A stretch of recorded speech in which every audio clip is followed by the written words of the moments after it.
Comment elle va l'église ce matin? Elle va bien? Je vais avoir des sourires, moi. J'aime bien les sourires, ça capte un peu, ça donne de la force. Un beau sourire. Écoutez, c'est vrai que, comme le disait notre pasteur, on est sur une série de prédications sur l'identité en Christ.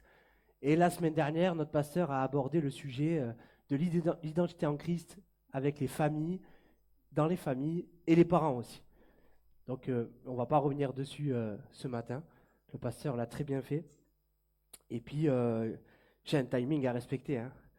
Ça, c'est important, hein.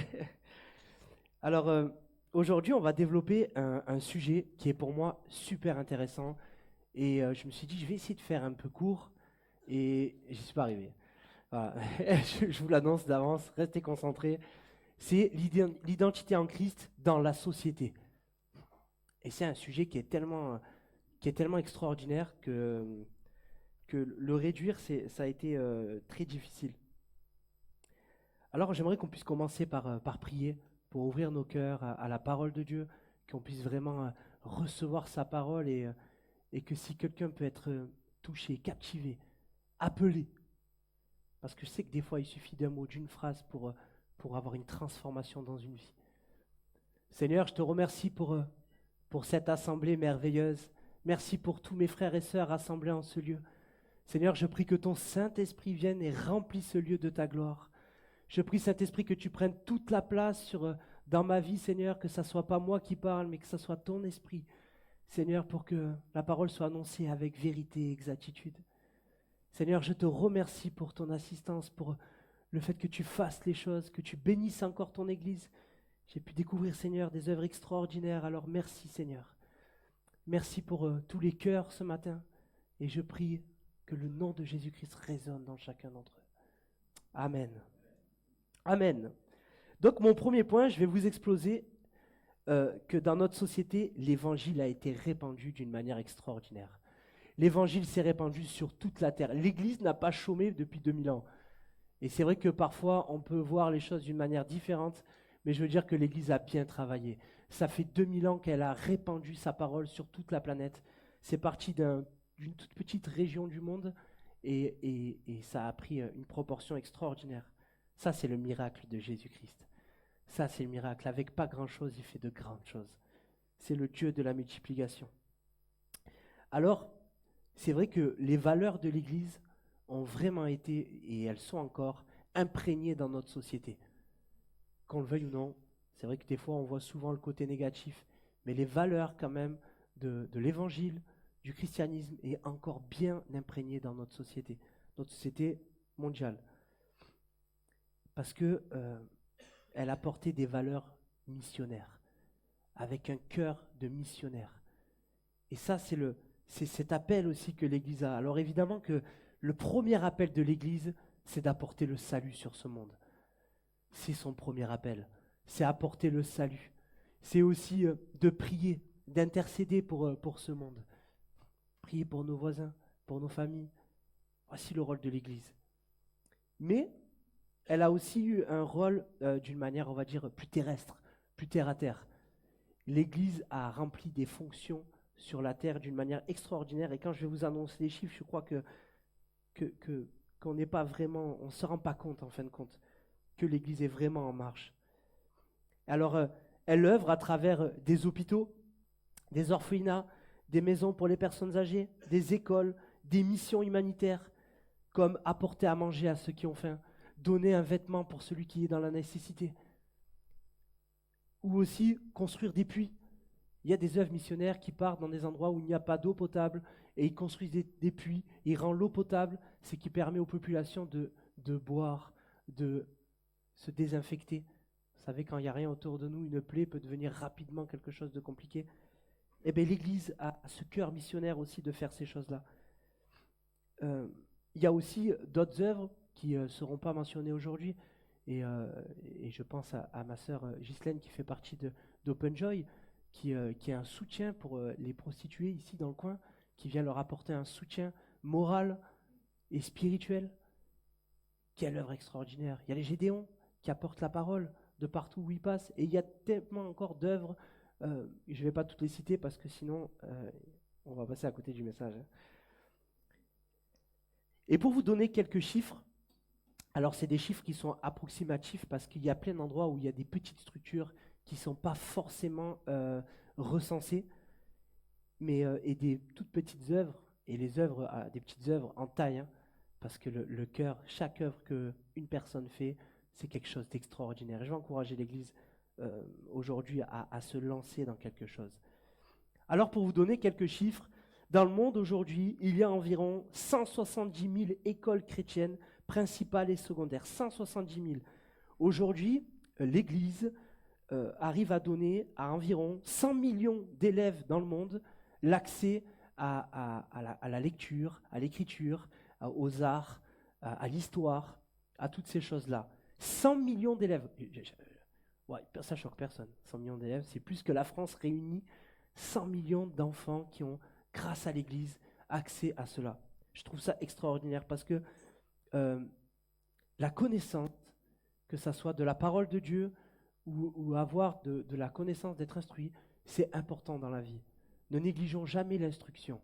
Qu'elle soit l'instruction de ce monde nous permet aussi de nous ouvrir l'esprit, de ne pas être comme ça avec des œillères et marcher droit comme un cheval de trait. Mais l'instruction est importante. Encouragez vos enfants à être instruits, donnez-leur l'envie. Moi, je vous avoue que je n'ai pas aimé l'école. Mais on ne m'a pas forcément donné envie non plus. Et on a des caractères comme ça. Mais encourageons nos enfants à l'instruction. Encourageons nos enfants à, dès le plus jeune âge, connaître aussi la parole de Dieu. Parce que la parole de Dieu, c'est ce qui permet d'être libre. Sans parole de Dieu, c'est comme ça qu'on se met des chaînes. Quand on connaît la parole de Dieu, on est libre, on se libère. Et plus on la jeûne, moins on se casse la figure. L'Église œuvre dans l'aspect médical. Donc on compte à peu près 12 000 hôpitaux chrétiens dans le monde et 30 000 centres médicaux, cliniques ou toutes sortes de choses. Donc en tout, ça ferait à peu près 42 000 centres médicaux dans le monde pour soigner des gens. Et encore, on passe tous ceux qui ne sont pas recensés, des petits missionnaires qui partent, des missionnaires qui partent dans la brousse, soigner des blessures, pensez, ceux-là ne sont même pas recensés dans ce que je vous dis. Et encore toutes les œuvres qui ont un cœur missionnaire, mais qui ne sont pas recensées dans des associations cultuelles. Incroyable. 42 000 centres qui peuvent soigner des malades, soigner des gens. Il y a des endroits dans le monde où pour se soigner, si on n'a pas un billet, eh bien on meurt dans la salle d'attente. Aujourd'hui, il y a des œuvres qui permettent à ces gens-là d'être guéris, d'être soignés, parce que c'est Dieu qui guérit. C'est la phrase que le pasteur me disait tout à l'heure, je l'ai oubliée. Je le soigne, Dieu le guérit. Quelle phrase extraordinaire. Eh bien, ils sont dans cette... Il faut quand même des mains pour faire ces choses-là. Extraordinaire. Ils agissent aussi pour les enfants. Ce chiffre est extraordinaire et à la fois alarmant, les amis. Il y a aujourd'hui 2 millions d'orphelinats ou de services de prise en charge pour les enfants gérés par des missions chrétiennes dans le monde. 2 millions. Oh, quelle souffrance. Dans ces 2 millions, il y a plusieurs enfants. Ça ferait des millions et des millions d'enfants qui aujourd'hui n'ont pas de parents, qui n'ont rien. Et vous savez, je fais une petite parenthèse, je ne l'ai pas marqué, mais je crois que parfois, certaines personnes ne peuvent pas faire d'enfants parce qu'il y a des enfants qui souffrent. Et des fois, je trouve qu'on peut avoir des parents qui s'acharnent dans le côté médical pour avoir absolument un enfant d'une manière naturelle, alors qu'il est sûrement appelé à rendre heureux un enfant qui souffre. 2 millions d'orphelinats chrétiens. Ça veut dire qu'il y en a combien dans le monde d'orphelinats? On parle que d'œuvres chrétiennes. 2 millions d'orphelinats. Combien ça fait d'enfants qui souffrent sur cette terre? Donc, vraiment, parfois, je pense que l'infertilité de l'un n'est pas une malédiction, ni ce qu'on pourrait croire, mais plutôt une bénédiction à rendre un enfant heureux qui est dans ce monde et qui attend d'avoir des parents pour recevoir un peu d'amour, du soutien, l'école, et ainsi de suite. C'est une petite parenthèse. Donc, comme vous voyez, l'Église est en marche et elle est bien en marche. Amen. C'est un peu mou ce matin. Hein, je suis obligé de descendre, passer dans les rangs, faire galérer Jimmy avec la caméra. Il me chauffe, David. Alors, vous savez, c'est pas simple de faire une œuvre missionnaire. Et vous pouvez parler à plusieurs personnes ici qui ont expérimenté des œuvres missionnaires et toute la complexité et la difficulté d'entamer une œuvre missionnaire. Et vraiment, je pense que c'est quand même important qu'on prie aussi pour ces gens-là, même si on ne les connaît pas, mais qu'on prie pour les missionnaires qui ont dévoué leur vie pour leurs prochains.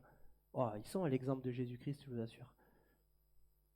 Alors, je dis quand même que c'est merveilleux, parce que qui à part l'Église, qui a reçu cet appel de compassion, d'amour, peuvent apporter un vrai soutien, que ça soit physique et moral, à des personnes en détresse.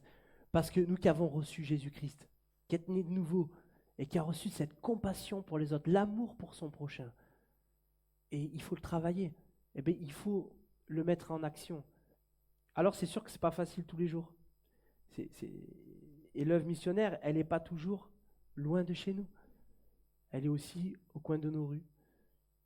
Et je n'avais pas prévu de témoigner, mais vous voyez, peu importe dans ce qu'on fait, on est en mission, les amis.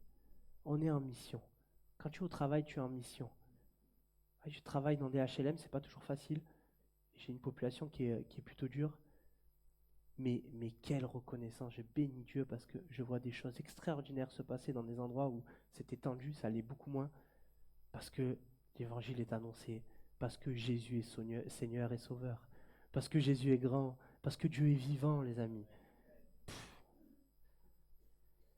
On va prendre un passage qui est pour moi central dans le Nouveau Testament. Et je vais vous interroger par surprise de temps en temps. C'est des petits passages qu'il faut connaître. Je crois que un passage comme celui-là, c'est Jésus qui parle. Il donne deux choses qui sont extraordinaires. Et je te remercie, Maxime, pour la rétroprojection. Matthieu 22, du verset 36 à 40, il dit, « Maître, quel est le plus grand commandement de la loi ?» Wow, quelle question! C'est incroyable. C'est vrai que des fois, on se pose des questions comme ça. On cherche à savoir, on met une graduation dans les choses. Et la réponse de Jésus, elle est extraordinaire. Jésus lui répondit, « Tu aimeras le Seigneur ton Dieu de tout ton cœur, de toute ton âme, de toute ta pensée. C'est le premier commandement et le plus grand. Et le deuxième, et voici le deuxième, qui lui est semblable. » Il ne le dissocie pas. Qui lui est semblable. « Tu aimeras ton prochain comme toi-même. » De ces deux commandements dépendent toute la loi et les prophètes. Wow. Jésus il arrive, il résume un pavé en 4 versets. 4 versets. Les amis, voici les motivations qui doivent nous nourrir. Voici les motivations qui doivent nourrir ton âme quand tu entames quelque chose. C'est de là qu'on aura cette réussite. C'est en premier, en glorifiant Dieu, en aimant Dieu, en adorant Dieu de tout notre cœur, de tout notre être. C'est ce qui nous permet d'avoir la vision et la direction. Et le deuxième point, c'est d'aimer les autres. Parce que je crois que c'est... Vous savez, c'est comme... je suis allé dans une maison de retraite il n'y a pas très longtemps. Et j'ai vu des femmes servir les personnes âgées. Et il y en avait qui étaient blasées. Ça se voyait. C'était clope, café. On attendait l'heure. Mais quand on parle d'être humain, oh, c'est pas des cailloux, hein. C'est des êtres humains, des gens qui ont une âme, qui ont des sentiments, des ressentiments. Mais quelle souffrance de voir ça. Et je me dis, mais s'il n'y a pas l'appel, s'il n'y a pas l'amour, s'il n'y a pas la compassion, évidemment que c'est difficile de travailler dans une maison de retraite. Il faut bouger, les anciens, des fois, ne sont pas toujours agréables. Mais s'il y a cet appel, cette compassion, mais comment on peut travailler au milieu de personnes qui sont en souffrance? Il faut qu'il y ait cet appel. Il faut qu'il y ait cette compassion. Et moi, je me dis, mais qui, à part un disciple de Jésus-Christ, peut faire des choses aussi proches des uns et des autres? Et c'est simplement ça. Et vous savez, le passage, il nous dit, tu aimeras ton prochain comme toi-même. Et je vais mettre une petite couche, on la remet à chaque fois qu'on prêche et qu'on prend ce passage. Je la remets à chaque fois, cette couche, parce que c'est important. Les amis, tu aimeras ton prochain comme toi-même, ok? Arrêtez de vous dénigrer, arrêtez de vous rabaisser, arrêtez de vous humilier tout le temps, en permanence et au quotidien. Ah, qu'est-ce que ça m'énerve. Oh, qu'est-ce que ça m'énerve. Et quand j'entends les gens qui se rabaissent et tout, mais j'ai envie de dire, mais arrête, tu es extraordinaire. Tu es une créature de Dieu fait à son image. Dieu t'aime, Dieu t'a choisi, Dieu t'a aimé, Dieu a fait de toi la personne extraordinaire que tu es aujourd'hui. Alors, évidemment, on a tous des défauts. Mais ça ne veut pas dire que tu as des défauts, que tu es mauvais. Ça veut pas dire, et des défauts, on en aura toute notre vie. Alors, il faut quand même, il faut remettre les curseurs au bon endroit. Les amis, ne vous culpabilisez pas en permanence en pensant que parce que j'ai fait ci, parce qu'il y a ça, parce que... Ah, détends-toi. Détends-toi. Ça va aller. Ça va aller. Et ayons vraiment cette paix dans notre cœur. Ayons vraiment cet amour dans notre cœur. Parce que pour aimer l'autre, il faut s'aimer soi-même. C'est pas moi qui le dis, c'est Jésus. Alors si tu n'y arrives pas à te regarder dans un miroir, c'est compliqué. C'est compliqué. Alors apprends-toi à t'aimer. Et je parle à tout le monde et un petit peu plus aux femmes. Parce que c'est souvent le problème. C'est vrai que le monde est difficile pour les femmes. Le monde, il y a une image de quelque chose, d'un idéal qu'on devrait ressembler, avoir, être. Mais tout ça, c'est un idéal qui a été inventé par qui? Pourquoi on est influencé par ça? Je ne comprends pas. Parce que le monde a décidé que c'était comme ça? Attendez, heureusement que le monde n'a pas décidé qu'il fallait plus avoir de tête au-dessus de la nuque pour être quelqu'un de bien. C'est quoi, on couperait tout? Non, les amis, vous êtes comme vous êtes, et vous êtes beaux comme vous êtes.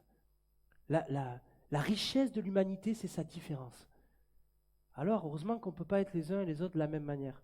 Je ne vais pas aller plus loin, mais regarde-toi dans un miroir et tu dis, ah, merci Seigneur. Oh, je m'aime comme je suis. Et c'est pas de l'orgueil, c'est pas d'être imbu de soi-même, mais on n'est pas toujours en train de se mettre des coups de massue sur la tête non plus. Ok, l'humilité, c'est pas toujours avoir l'échine courbée et de pas avancer. Non, l'humilité, c'est de savoir qui on est. Amen. Alors mon point aussi, c'est justement, maintenant qu'on s'aime, que tout le monde s'aime dans l'Église, et je suis content que tout le monde s'apprécie tel qu'on est, c'est aussi d'aimer notre prochain et de ne pas le juger. C'est parce que parfois, c'est vrai que, et on se met tous dans l'eau, moi franchement, je le dis aussi, et je me reprends tout seul. Mais parfois, alors qu'on lit la parole de Dieu, qu'on fait des bonnes œuvres, qu'on est là, et qu'on fait de notre mieux de notre côté, et parfois on peut être agacé par le comportement de certaines personnes, à juger, à condamner un petit peu. On est des humains. Mais c'est pas ce que nous devons faire. Ce que nous devons faire, c'est aimer. Et notre société aujourd'hui, elle a besoin d'amour. Elle a besoin d'un amour pur, d'un amour sincère et désintéressé. Vous voyez? Souvent, on a des gens, ils nous aiment, mais un petit service, ouais, vous voyez? C'est pas un amour désintéressé. Et c'est là où on a reçu gratuitement, on donne gratuitement. On a reçu de Christ un cadeau extraordinaire. Et on le redonne de cette même manière. Alors, j'encourage l'Église à avoir une vision. Je vous encourage à avoir une vision, d'être des modèles d'amour à l'image de Jésus-Christ. Parce que Jésus sur la terre, c'est ça. Jésus sur terre nous a montré un chemin, il nous a montré une voie, une route. Et c'est ça que nous devons aspirer. J'ai marqué comme ça, il nous a montré le chemin car Jésus sur terre, c'est la perfection de l'humanité en action. Moi, quand elle m'est venue cette phrase, j'avoue que j'étais pas peu fier d'avoir écrit. Mais c'est vrai, je la redis, il nous a montré le chemin car Jésus sur terre, c'est la perfection de l'humanité en action. Jésus sur la terre, il nous a montré ce chemin. Parce que lui, il s'est rendu aussi dans cette condition humaine et nous a montré ce qui était possible pour l'humanité, pour chacun d'entre nous. Et qu'est-ce qu'on voit? Et c'est pour ça que je vous encourage à lire. Je vous encourage à lire, je suis pénible avec ça, mais lisez. Quand on voit partout où il passait, il faisait du bien. Partout où il passait, et plein de passages nous le montrent, il ne laissait pas l'endroit indifférent. Et même, il va plus loin, et je vais prendre il y a beaucoup de Matthieu aujourd'hui. En ce moment, je lis Matthieu. Il y a beaucoup de passages, et dans Matthieu 5, 44-45, il dit, mais moi, je vous le dis, aimez vos ennemis, bénissez ceux qui vous maudissent, faites du bien à ceux qui vous haïssent. Et priez pour ceux qui vous maltraitent et qui vous persécutent. Oh, le curseur est très haut quand même, on est d'accord. Il y a des gens, ils remontent leur pull comme ça, ils sont pas gênés. On est ensemble, on est ensemble. Afin que vous soyez fils de votre Père qui est dans les cieux. Car il fait lever son soleil sur les méchants et sur les bons, et il fait pleuvoir sur les justes et sur les injustes. Oh, c'est pas facile, hein? C'est vrai que le curseur est plutôt haut. Mais qu'est-ce que Jésus a fait? Jésus, il est allé à la croix. Il s'est sacrifié volontairement pour toute l'humanité, pour tous ceux qui viendront et qui accepteront le message de l'Évangile, peu importe qui il est, peu importe de quelle couleur il a, peu importe ce qu'il fait dans la vie, peu importe si c'est un voyou, s'il trafique de la drogue, peu importe si c'est un gros bagarreur, peu importe si c'est un ivrogne. Jésus est venu pour toutes ces personnes. J'ai eu qu'un amen, c'est incroyable. Vous savez, l'Église, elle ne peut pas être un État. L'Église ne peut pas être un pays. Elle ne peut pas être un État. Mais elle est implantée dans ce monde. Et l'Église est engagée et elle doit prier, elle doit intercéder, elle doit être un acteur de paix sur la terre. Voici aussi le rôle de l'Église, être un acteur de la paix sur la terre. Et nous sommes tous appelés à le faire. Je le dis à l'image de notre Sauveur qui est venu et qui a fait cette rencontre, parce que si vous êtes là aujourd'hui, c'est que vous avez fait une rencontre un jour dans votre vie. Vous avez fait cette rencontre avec ce Seigneur, ce Sauveur. Et ce qui fait qu'aujourd'hui, vous êtes content de venir louer le Seigneur, entendre sa parole. Mais aussi, on doit être à cette image-là, à l'image de notre Sauveur. Et on doit amener la foi de partout. On doit amener la foi de partout. Alors, notre société est malade. Elle est en souffrance. Et c'est la vérité, on ne va pas se cacher quand même. C'est la vérité. Mais nous, les amis, on a un antidote. On a un remède. Oh, à quel point je bénis Dieu d'avoir reçu la foi. À quel point j'ai béni Dieu qui m'a sorti des ténèbres. C'était tellement difficile. J'ai fait tellement de choses regrettables jusqu'à que Dieu m'arrache des ténèbres. Je bénis Dieu pour ce moment-là. Je rappelle souvent, mais parce que le témoignage, c'est quelque chose que nous vivons. Alors que je faisais du mal autour de ma famille, alors que je prenais de la drogue, que j'en donnais à d'autres, que j'en vendais, alors que je rentrais chez des gens, alors que j'étais perdu dans ma vie. Un jour, Jésus a fait ma rencontre. Il est venu à moi. Et vous savez, j'en parlais, j'ai eu une rencontre cette semaine avec un prêtre, le prêtre Jean-Luc. Parce que j'ai un ami à moi qui est en train d'accepter Jésus, qui va se marier, qui va se faire baptiser. Et il est parti dans une église catholique et il va faire tout cela là-bas avec ce monsieur-là. Et vraiment, je le bénis. Parce que je suis tellement heureux pour ce frère qui a tellement souffert dans sa vie, qui a fait tellement de choses. Et de le voir arriver sur un nouveau chemin, je le bénis.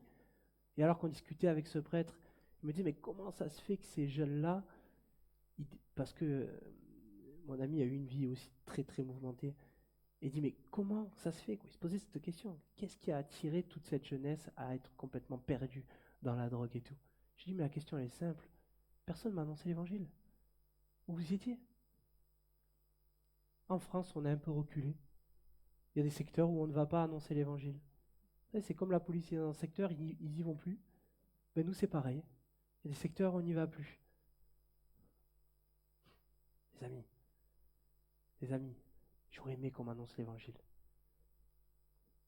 J'espère que j'aurais accepté et j'aurais évité de traverser tout ce que j'ai dû traverser. Ah, où était l'Église?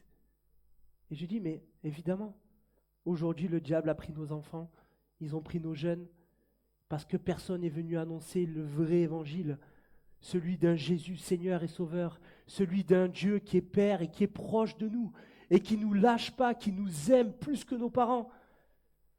Un Seigneur qui est venu et qui nous a délivrés de l'addiction, qui nous empêche de tomber, qui nous donne une vie abondante. Oh, je bénis Dieu en disant j'ai changé de vie totalement. Avoir un travail, une femme, 4 enfants. Quelle bénédiction extraordinaire. Sans ça, aujourd'hui, mais où je serais? Les amis, c'est pour ça que qu'on doit tenir bon et on doit annoncer l'évangile à ceux qui souffrent. L'évangile est une bonne nouvelle. L'évangile n'est pas un fardeau. Ne commençons pas à mettre des fausses règles quand on annonce l'évangile. L'évangile est un cadeau pour celui qui le reçoit. Parce que Jésus, c'est une bonne nouvelle pour notre vie. Et je disais évidemment, et qu'est-ce qu'ils cherchent ces jeunes-là? La même chose que nous. Mais nous, on a trouvé le chemin. On est rempli. Mais quand le vide, c'est ta seule raison d'exister, et que tu trouves rien pour la combler. Voilà ce que notre société vit aujourd'hui. Le vide absolu. Et elle le comble parce qu'on a un besoin de vivre. Parce qu'un jour, on va mourir. Et on a ce besoin de vivre. Et c'est voilà ce que chacun de nous cherche et ce que les jeunes cherchent. Parce que les jeunes sont à 200 à l'heure. Voilà ce qu'il va chercher. Il va chercher la drogue, la sexualité dépravée, parce qu'aujourd'hui c'est cool d'avoir plusieurs femmes. Il va chercher de faire la fête, parce que c'est bien de faire la fête. Et en faisant n'importe quoi. Je ne vous dis pas que c'est mal de faire la fête. Je ne dis pas ce que je n'ai pas dit. Je me réjouis, moi, je suis quelqu'un d'heureux dans la vie. Mais je fais attention. Je ne me démonte pas quand je vais faire une fête. Voilà. J'ai fait attention à ce que je fais. Mais c'est ça aussi. Il faut être raisonnable dans ce qu'on fait, équilibré. Mais quand la personne n'a rien, mais qu'est-ce qui la retient au final? Il n'y a rien qui la retient. Et voyez, et je fais aussi cette petite parenthèse, parce que hier, je regardais les informations, et c'est vrai que la situation mondiale est dramatique. Les amis, c'est la vérité, on ne va pas se cacher. La situation mondiale est dramatique. Les choses qui se passent un peu de partout sont compliquées. C'est la vérité. Mais l'Église ne doit pas succomber à la tentation de commencer à porter un jugement sur tout ce qu'elle voit. L'Église est appelée à être missionnaire. L'Église est appelée à ramener la paix, l'espérance, la joie, l'amour, la vie, la sincérité, l'espérance. Voici ce que l'Église vient véhiculer aujourd'hui, en plein climat de guerre, en plein climat de tension. Ne cédons pas à de mauvais sentiments, parce que tout ce qu'on entend et qu'on voit vient et rentre dans notre cœur. Voici le danger aujourd'hui. Le danger aujourd'hui, c'est l'actualité, c'est ce que nous vivons, ce que nous entendons. Mais je vous ai annoncé quand même des beaux chiffres. Il y a des belles choses qui se passent encore sur Terre. Évidemment, c'est compliqué. Évidemment qu'on pourrait juger tout ce qui se passe et tout ce que nous voyons. Mais ce n'est pas l'idée. L'idée, c'est d'être acteur de la paix. C'est d'être un acteur de la paix. Comme on peut. On ne se met pas la pression. On n'est pas des super-héros. Mais ensemble, on est des super-héros. Ok? C'est le nombre qui fait la force. L'Église doit être unie. Et je vous dis, elle doit prier, elle doit intercéder. Je vous rappelle la mission, Matthieu 28, 19, 20. Allez donc, faites de toutes les nations des disciples, baptisez-les au nom du Père, du Fils et du Saint-Esprit. Enseignez-leur à mettre en pratique tout ce que je vous ai prescrit. Et moi, je suis avec vous tous les jours, jusqu'à la fin du monde. Amen. Amen. Allez, soyons confiants. Voici la grande mission de l'Église. Soyons confiants, soyons brûlants pour cette grande mission. La mission, Jésus l'a donnée à toute l'Église. L'Église doit être unie. On doit arrêter maintenant de critiquer les uns, les autres, les frères, les machins. Non, on se fait du mal, on se tire une balle dans le pied quand on fait ça. L'Église doit être unie pour la grande mission. Le monde va de plus en plus mal. La situation devient de plus en plus dramatique. Et nous, on garde un cœur pur, un cœur lavé de toutes choses. On ne se laisse pas imprégner par le mal. C'est nous qui imprégnons le mal. On n'est pas influencé, mais on influence. Jésus nous a dit que toutes les nations, Jésus les aime, il est mort à la croix pour eux. Alors s'il vous plaît, pas de racisme quelconque. Pas de racisme quelconque. Ni de nation, ni de couleur, ni d'appartenance, ni sur des musulmans, ni sur ci, ni sur mi, pas de racisme quelconque. Jésus aime tout le monde et nous, on aime tout le monde. On n'aime pas comme des Télétobies, ok? On aime avec sagesse parce que l'Église est en action. Et on a besoin d'aimer les gens. Quand vous entendez des discours entre frères et sœurs, et je ne dis pas reprenons-nous les uns les autres, il y a des choses qui ne se disent pas. Il y a des choses qui ne se disent pas. Et il y a des choses qu'on peut entendre. Je suis gêné d'entendre certaines choses. Je bénis les musulmans. Parce que Jésus se révélera à eux.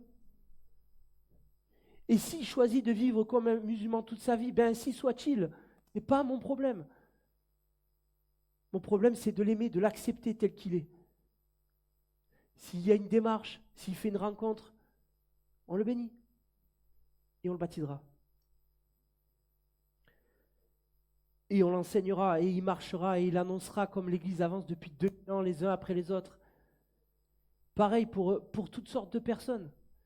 Et franchement, vraiment, on doit jeter ça dans notre vie. Si quelqu'un a un problème avec ça, j'encourage vraiment à venir nous parler, à qu'on puisse passer du temps à nettoyer ces choses-là. Le racisme interdit dans l'Église.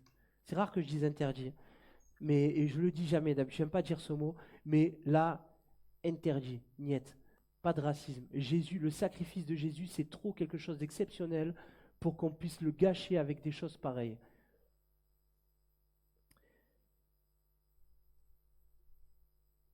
Je m'écarte. Vous voyez, sur cette vie, cette société dans laquelle nous sommes implantés, nous avons un combat à faire. Il y a un vrai combat.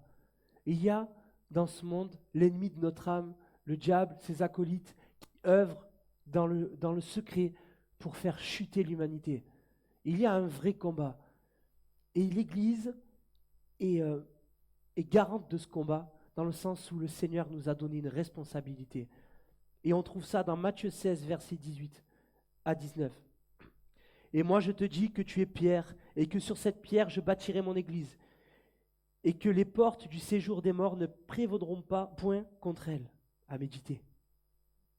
Je te donnerai les clés du royaume des cieux, et ce que tu liras sur la terre sera lié dans les cieux, et ce que tu délieras sur la terre sera délié dans les cieux.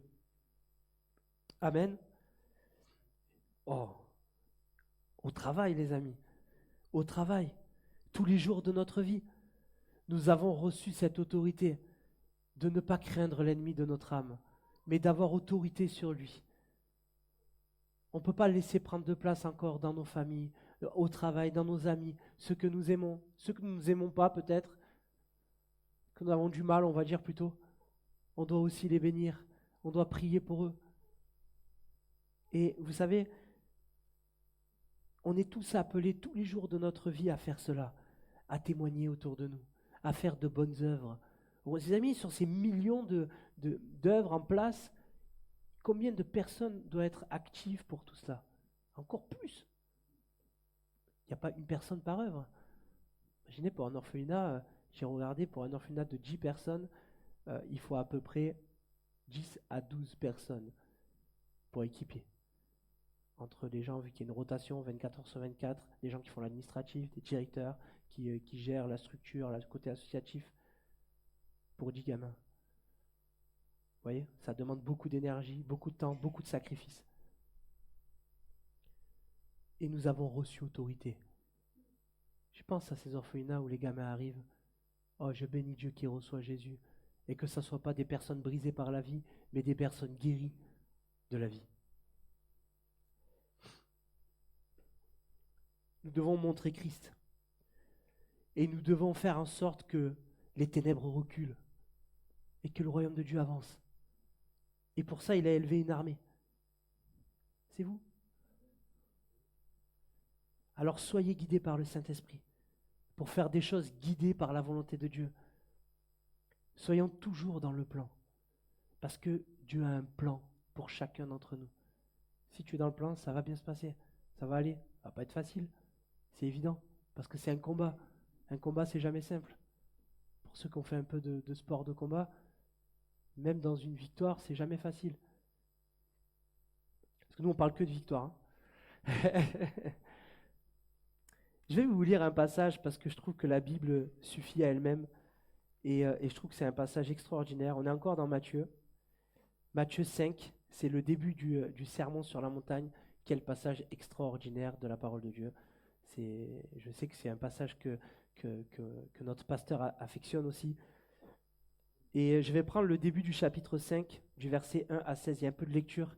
On réveille son voisin à côté. On dit, ne dors pas, il y a la parole qui arrive. À la vue de ces foules, Jésus monta sur la montagne et s'assit et ses disciples s'approchèrent de lui. Puis il prit la parole pour les enseigner et il dit, les amis, ça c'est important, c'est les béatitudes. Heureux ceux qui reconnaissent leur pauvreté spirituelle, car le royaume des cieux leur appartient. Heureux ceux qui pleurent, car ils seront consolés. Heureux ceux qui sont doux, car ils hériteront la terre.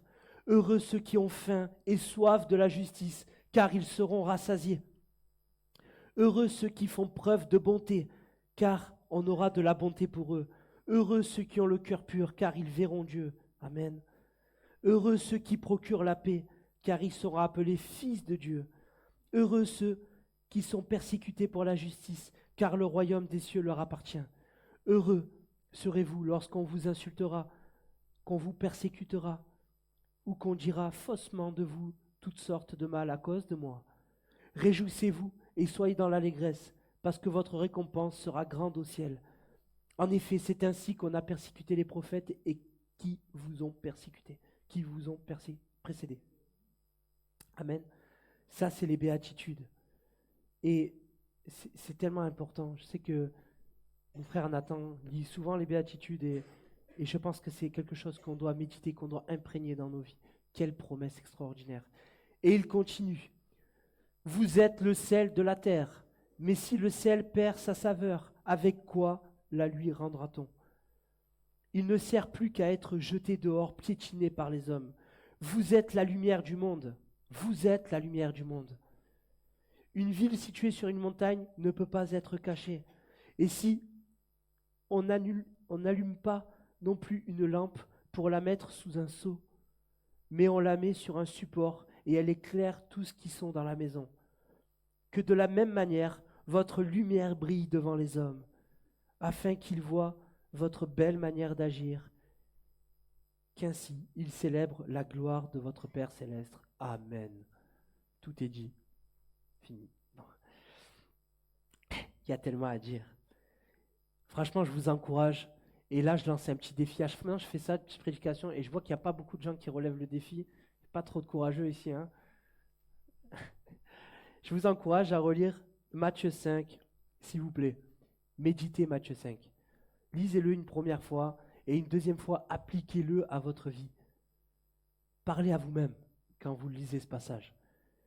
Et je crois que Dieu peut parler et te donner une direction. Et à ce moment-là, tu viens nous voir avec le pasteur. Et nous, on est là pour propulser, pour encourager, pour impulser. Alléluia. Nous sommes la lumière de ce monde.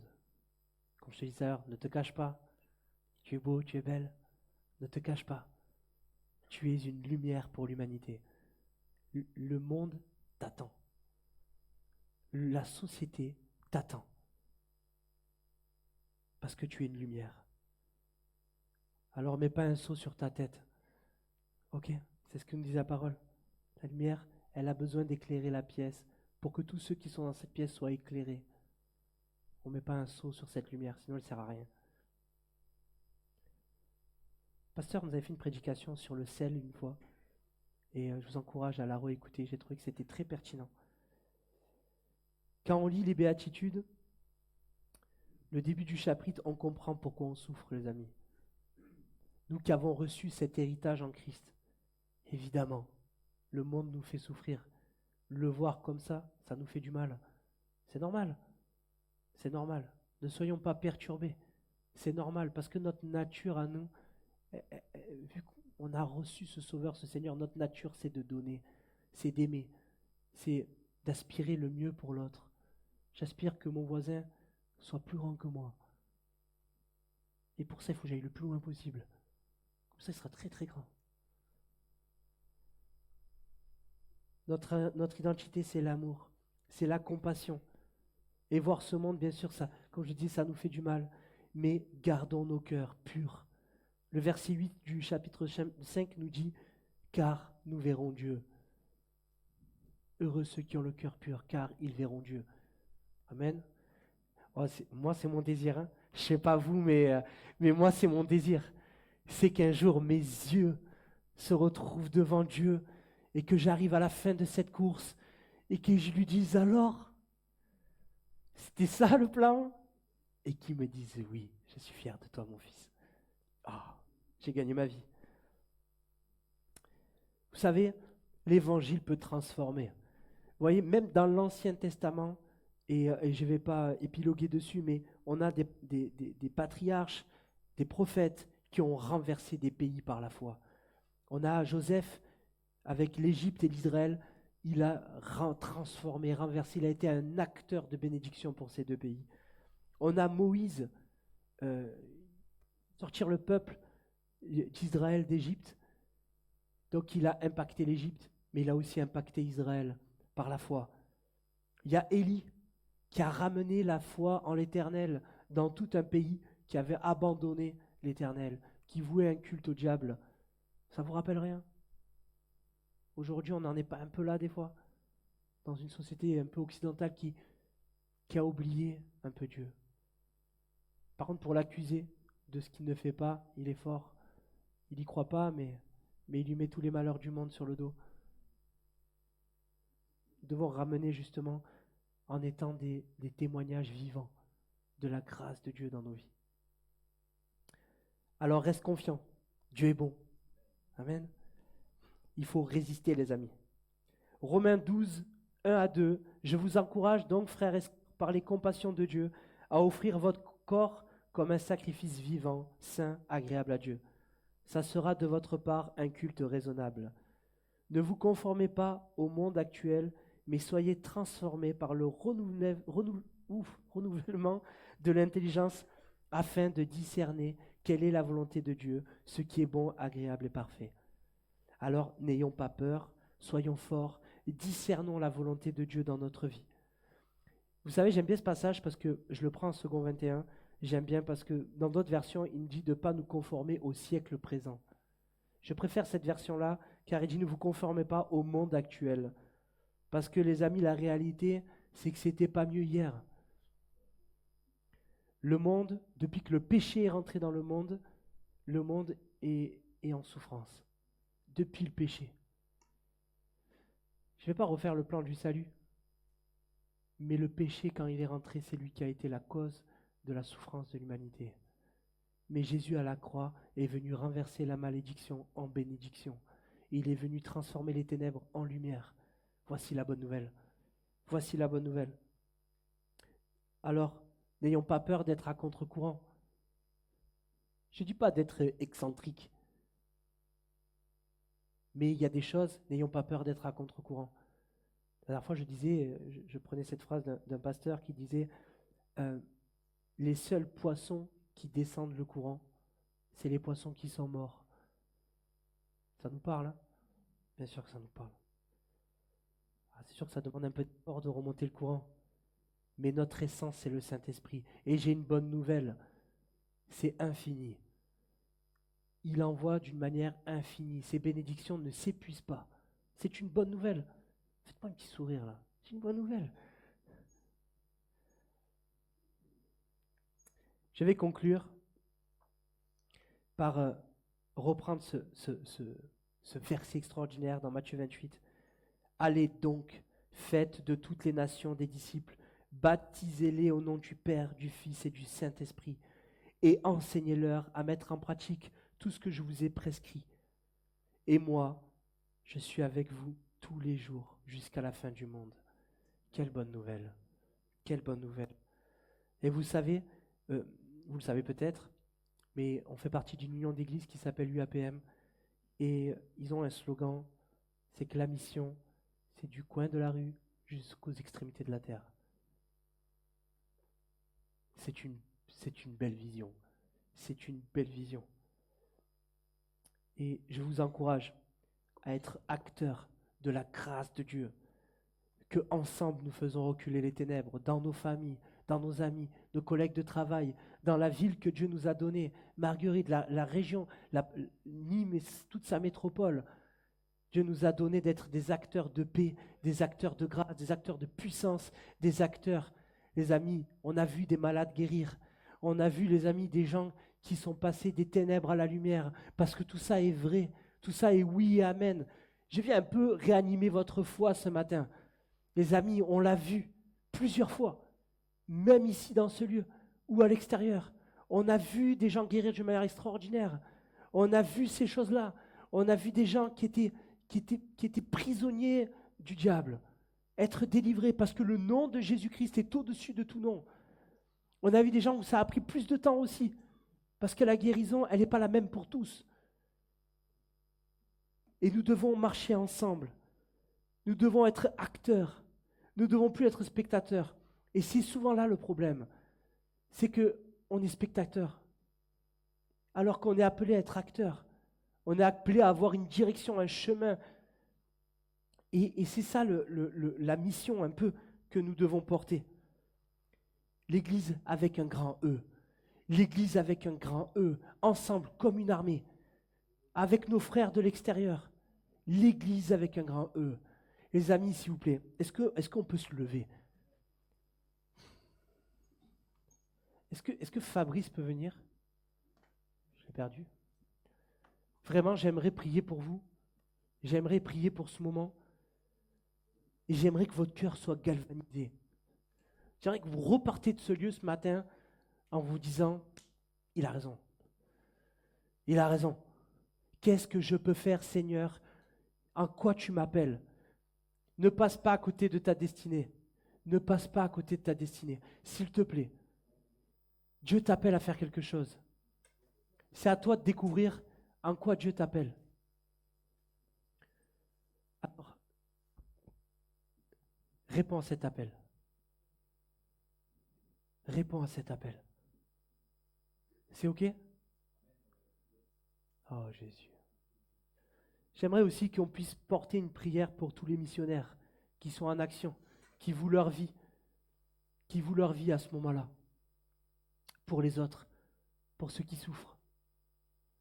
Et toi aussi, tu as cet appel. Missionnaire, c'est pas forcément aller en Afrique. Seigneur, je te remercie, Seigneur, avant tout.